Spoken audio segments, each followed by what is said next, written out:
Ok, buenos días. Mi nombre es Sebastián Planas. Este es mi examen argumentativo oral del bloque de modelación del movimiento y esta es la primera parte, la parte del reto.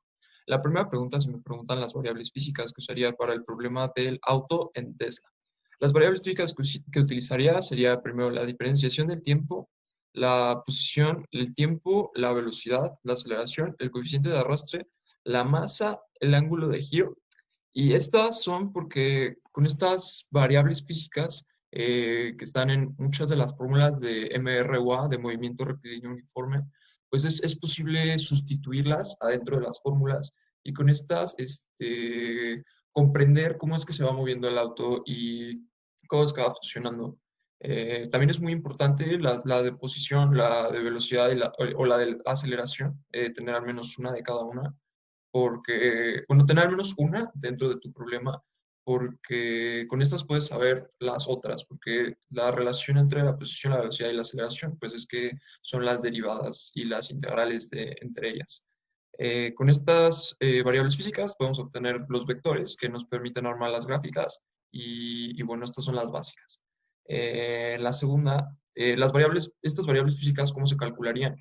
Pues bueno, se calculan dependiendo del problema. O sea, si no las tienes, hay ciertas que el coche calcula por sí mismo. Digamos, la velocidad, pues tiene un solenoide que le va indicando cómo funciona. Este, pues bueno, la masa del vehículo, esa es de que una constante, porque el vehículo siempre va a pasar lo mismo. Por otro lado, tienes el fluido a través del cual navega, que es el aire. Entonces, a pesar de que el coeficiente de arrastre no es una constante en el momento de ser aire, ya sabes que es la constante del coeficiente de arrastre.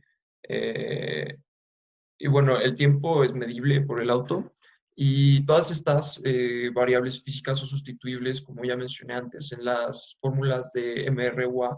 Entonces, con eso es posible generar, con eso es posible generar las variables físicas que te falten y calcular por completo y hacer la gráfica. En el punto 3 hay que ver la relación entre la aceleración y la fuerza del motor. Esta relación es muy sencilla. La segunda ley de Newton nos dicta que la sumatoria de fuerzas es igual a la masa por la aceleración. Esto lo vimos en el módulo 3 de física. Entonces, lo que tenemos aquí es una fuerza de empuje por parte del motor menos una fuerza de arrastre por parte del fluido que está tratando de navegar el auto. Entonces, tu sumatoria de fuerzas es la fuerza del empuje menos la fuerza del arrastre y eso es igual a la masa por la aceleración, pero tú quieres solamente la aceleración. Entonces simplemente es la sumatoria de fuerzas entre la sumatoria de fuerzas entre la masa y eso es igual a la aceleración. Luego, por último, ¿cómo se generaría la gráfica? Pues se generaría una lista de variables en MATLAB. Ese sería el software que yo usaría, que sustituiría las fórmulas que se fueran despejando. Entonces, primero haces la lista de las variables físicas que ya mencioné, después una lista de las fórmulas de movimiento rectilíneo uniforme, y por último, pues bueno, lo que sigue es hacer un ciclo for. Un ciclo for es un ciclo definido que nos permite iterar. Iterar básicamente es sustituir los valores de uno en uno en las fórmulas hasta que se repiten el número de veces que sean, de 1 a 1000, por decirlo así. Entonces se repite 1000 veces ese ciclo for con todas tus formulitas y al final te salen pues los vectores de cada subintervalo, porque eso es lo que tiene el método de Euler, que es necesario hacer subintervalos de los intervalos para obtener mediciones pues, más precisas, que también es lo que hace pues, las derivadas. Okay, ahora en la parte de, bueno, aquí termina la parte física y empieza la parte de computación. Ok, esta es la segunda parte de mi examen oral del bloque de movimiento, sistemas de movimiento de ingeniería. Esta es la parte de computación. El método numérico de Euler lo vimos en clase y me pide que lo implemente para posición versus tiempo, velocidad versus tiempo y aceleración versus tiempo. Entonces aquí está la lista de variables y acá los vectores. El hold on sirve para que la gráfica, los valores se sigan metiendo en la gráfica.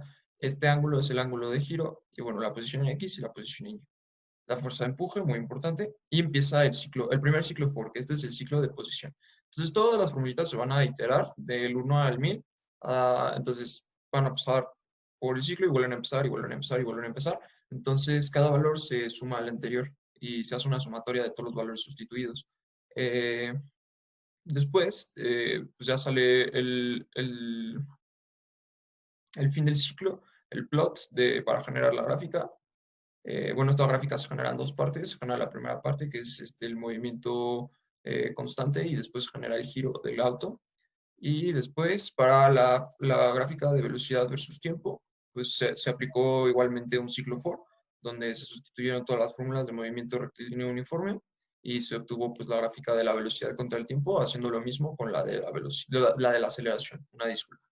Después, hay que argumentar ampliamente las siguientes preguntas. ¿Qué representa la línea recta de la gráfica de posición versus tiempo? Que es esta línea de aquí. Pues básicamente lo que representa es un desplazamiento lineal constante, que es cuando el auto está yendo en una misma dirección a una misma velocidad, y por eso se genera una línea recta. Es un caso de Y es igual a mx más b, que es m por la variable, que m es una constante, más la b, que también es otra constante.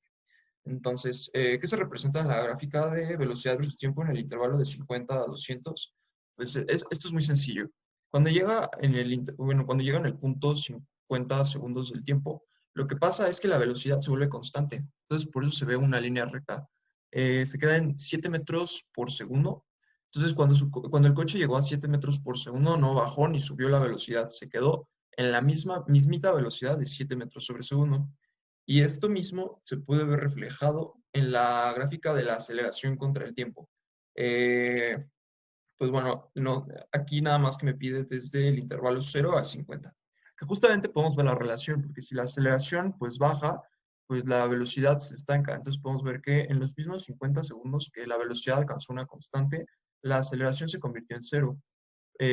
Conforme va subiendo, la aceleración va bajando, y esto tiene mucho sentido, porque la aceleración tiene que ver con qué tanto cambia la velocidad contra el tiempo. Son metros sobre segundo al cuadrado. Entonces están muy ligadas y van de la mano. Si tu velocidad ya no cambia, eso quiere decir que ya no hay aceleración. Entonces, por eso cuando llega a los 50 segundos y los 7 metros sobre segundo al cuadrado, deja de haber esta aceleración y se estanca y se queda en cero. Y bueno, eso fue todo por mi parte. Espero que eh, le haya entendido bien a mi explicación y pues que tenga un excelente día.